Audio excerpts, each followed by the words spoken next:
What's up, guys? This is going to be a difficult video for me to get, but this is a big one. I just finished putting all my RCI skid plates on.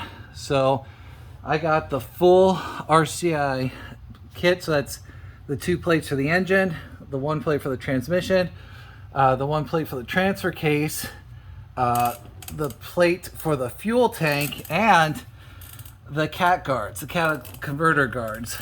So this is a big project. I've been working on it all day. I'll go under here and try to give you guys a little bit of a better look here in a second. Man, I've been working on the heat. It is so hot. I had to turn the fan off so you guys can hear me, but it is so hot in Carolina right now. So these plates, I'm really excited about these. I've had these sitting in the garage forever. I think I mentioned them in a video or two a while ago. So these are the aluminum plates with the paint to help with, like, I mean, aluminum obviously doesn't rust, but to help with, like, you know, galvanized corrosion and stuff. So the only thing that's not aluminum is the cat guards. So those had to come in steel. That's all they offered. But for everything else, the option was either steel or aluminum. Steel is going to be much stronger, but also much heavier, and that will rust. And frankly, man, I got a cough.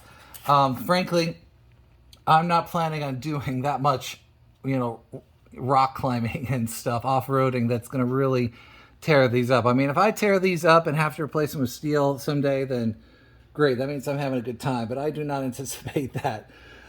So these are the aluminum ones. I had a little fluid film in the garage, so I sprayed all the bolts. So let me try to go under here again and show y'all. So here, up here, man, I really am not going to get a great angle. Here's the front plate that goes right up. It attaches. There's 2 mounts that go right up at the front, and then it attaches here on the frame. This second piece of the engine has a hole for, if you take the oil filter off, there's a little pan that's going to drain down this hole. So that's kind of nice for everyone who complains, including me, who complains about Ford and the placement of the oil filter on the 3.5. That's at least nice. So those are 2 pieces of the engine. The transmission, my transmission, so let me back up. My truck, since it was the FX4, did have a small skid plate on the engine, and it had a small skid plate on the transfer case, which were just, you know, naked aluminum.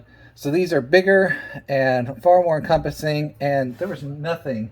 I thought I heard someone. There was nothing over the transmission here. This is such a terrible video. I'm sorry, guys. Like, I'm lowering the camera as low as I can. There was nothing, not even that cheap kind of like felt cardboard thing that everyone complains about with Ford. My truck didn't come with that. So anyway, the transmission skid plate has a little door here for oil changes. And then, like I said, I bought extra, let me re-angle myself, the guards to the cat converters. I thought this was going to be the biggest pain in the ass, because the instructions say that these holes here, you have to drill the holes into the actual transmission plate. So if you buy the cat guards, you have to drill into the transmission plate to actually mount them. And I was like, well, that's stupid. But, you know, whatever. It's not the end of the world. Thankfully, when this came, it had all the holes pre-cut, which makes a lot of sense. I don't know why they wouldn't do that. And then the transmission skid plate, the transfer case skid plate runs right along here. And then the easiest part by far was the gas tank replacement. So my truck had just like a cheap plastic skid plate, so the screws are already in. If a truck doesn't have that, it's a lot harder. You have to buy like a harness. But since mine did, all I had to do was unscrew, take off the old one. This was only difficult because it's long, and it's, you know, even though it's aluminum, it's a little heavy. But I basically just, I'm a big guy, I stretched out, used my toes to kind of hold it up, and it was fine. By and large, this wasn't the easiest project. They do have instructions online. They don't come in the box. The instructions are not great. So I really relied, let me roll around to the front here so you guys can see from the front. What was I saying? I really relied a lot on YouTube videos of guys who've done it and figured out and actually were able to get some footage and explain. Like, I'm doing terrible footage right now.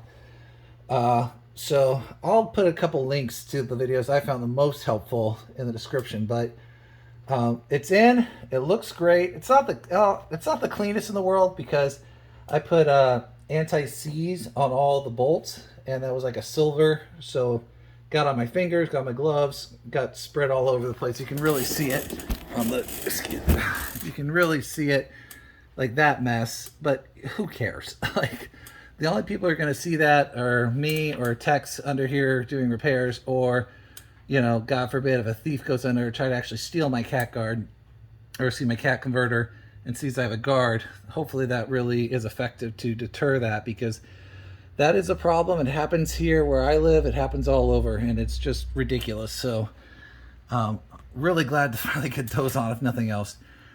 Anyway, so that is the RCI skid plate, the full RCI skid plate for everything, and I'm really happy. It was fun to put on. It was hard, especially in this heat, and because kind of having to roll all over the truck. But it was a lot of fun, and like I said, kudos to all the guys who went out and did videos before me, because that definitely made life a lot easier. So now I got that level of armor on the underside of my truck, and I'm really happy. All right, we'll see you next time.